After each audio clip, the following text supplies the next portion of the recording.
नमस्कार दोस्तों, स्वागत है आपका हमारे यूट्यूब चैनल छिनाटी में। आज हमारे साथ छोटू विजय जी मौजूद है। तो विजय जी बहुत बहुत धन्यवाद है आपका।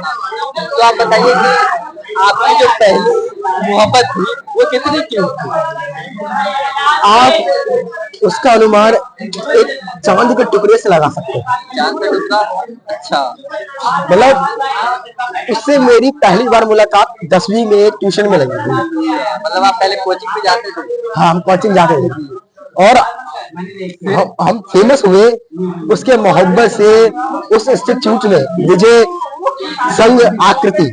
विजय संघ आकृति नाम तो अच्छा है, एकदम मैथमेटिक्स नाम है। आकृति आकृति मतलब समझ रहे ना, फिगर है। इंग्लिश में से फिगर कहते हैं। तो आपका प्रश्न? अरे भाई, तो कैसे फिर आप दोनों का रिश्ता जो था वो टूट गया? टूटा नहीं, मैंने उसे प्रपोज कर दिया। उसे 10वीं की टेंशन खाई जा रही थी, बोर्ड की टेंशन खाई जा रही थी और उसने मेरे को एंड मौके पे छोड़ दिया।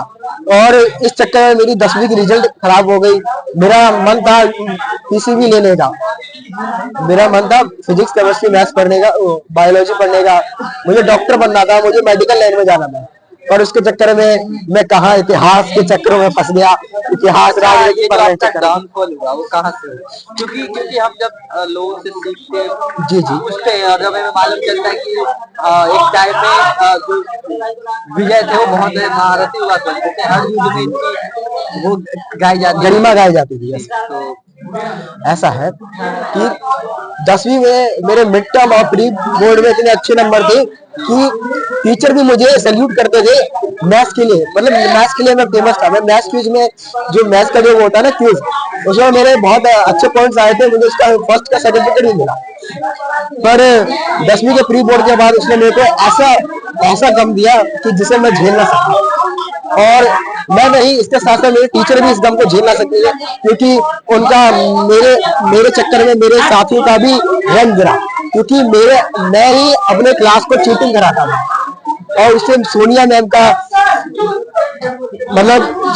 जो पोस्ट है बहुत खराब हो गए, उनकी रैंकिंग खराब हो गई। इस चक्कर में उनके पेरेंट्स ने उनकी शादी करा दी, क्योंकि मैम मुझसे मोहब्बत करती थी और ये बात सबको पता चल गई थी।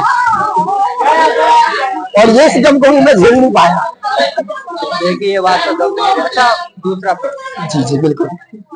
स्कूल खत्म होने के बाद कितना में होगा स्कूल आपका? देखिए, आप बिल्कुल बिल्कुल मैं बता, मैं 10वीं के पॉइंट नंबर के बाद ना मेरा स्कूल आने का बिल्कुल मन नहीं था। मैं सोच रहा था कि सब कुछ को छोड़ दूं। मतलब दिन दुनिया काम वाम कुछ नहीं सूझ रहा था। मैं दुकान पे भी बहुत कम जाने लग गया था, क्योंकि मतलब एकदम से मुझे होता है ना, क्या बोलते इसको, स्ट्रेस हो गया था। मुझे फ्रस्ट्रेशन हो रही थी, लोगों से मिलना नहीं, मैं किसी से मिलना नहीं चाहता था। पर जब मैं जब मैं स्कूल में आया तो मुझे ये खुशी हुई कि इस स्कूल में लड़कियां भी हैं, लेकिन बहुत कम है। फिर मैंने ये सोचा, मैंने इस स्कूल में कंपटीशन ज्यादा, क्योंकि बॉयज ज्यादा है और लड़कियां कम है। फिर ये सोच के मैंने इस स्कूल में वापस हाथ रखा और मैंने 11वीं में मेरे को आर्ट्स दिया गया, मैं वो आर्ट्स ले लिया। फिर जब मैं इस स्कूल में पहली बार आया था, मेरे को अभी भी याद है, मैं जुलाई में आया था, जुलाई 4 तारीख को आया था। मैं आते ही क्लास में सबसे पीछे बैठ गया। और ये हमारी सेकंड फ्लोर पे क्लास थी। वो जब बाइक देख। हाँ, तो आप कहाँ पे थे? ये हमारी सेकंड जाने दो। ये हमारी ना सेकंड फ्लोर पे क्लास थी। तो मैं वहां पे पीछे जाके बैठ गया। फिर टीचर्स आए, फिर लड़कियां आई, फिर एक लड़की है, मैं उसका नाम नहीं लूंगा, पर आप गूगल कर लीजिएगा, ठीक है, इसका नाम मैं नहीं दे सकता।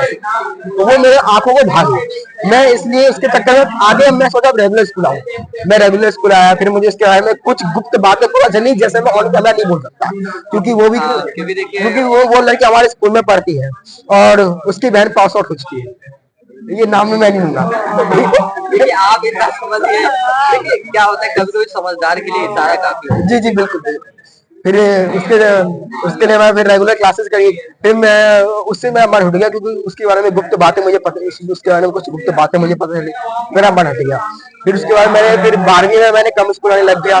फिर मैं पढ़ाई पे फोकस कर रहा हूँ। पढ़ाई में पहले तो होशियार थे, अब जहाँ तक मैं हो सकता है मैं वो हमारे वो है ना, उस चर्चा में पढ़ाई के विषय में एक अलग से चैनल बनाएंगे, उसमें अलग बातें करेंगे। अभी यहाँ पे है छिनाल चैनल है, इसमें छिनाल टीवी में छिनाल टीवी वाली बात ही होगी ना।